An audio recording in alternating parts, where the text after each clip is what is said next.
रामकृष्ण हरी. मी युवा कीर्तनकार बालाजी महाराज माने पोटेकर. आपण आलो आहोत बळीराम तांडा येथे. बळीराम तांड्यामध्ये 17 वर्षापासून हा कार्यक्रम सुरू आहे. या कार्यक्रमामध्ये अनेक प्रकारचे ते उपक्रम राबवत असतात. इथं गोरमाटी समाज हा सगळा सप्ताह करत असतो. त्यामध्ये दरवर्षी ते अनेक प्रकारचे नियोजन करून आणि सप्ताह कमिटीच्या स्वखर्चाने ते एक उपक्रम राबवत असतात. त्या उपक्रमामध्ये अनेक गरीब कुटुंबातील विवाह सोहळे ते इथं पार पाडत असतात. काल्याचं कीर्तन झाल्यानंतर इथं एक विवाह सोहळासुद्धा होत असतो. केव्हा 2 विवाह सोहळे होतात, केव्हा 1 विवाह सोहळा होतो. तांडा म्हणल्यानंतर अनेक जणांच्या डोक्यात येतं किंवा इथं नियोजन नसेल, पण बघू शकता कशा प्रकारे इथं नियोजन आहे.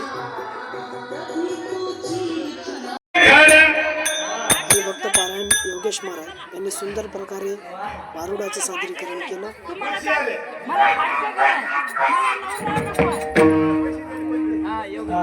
बाई आपण अर्धी घेऊ का?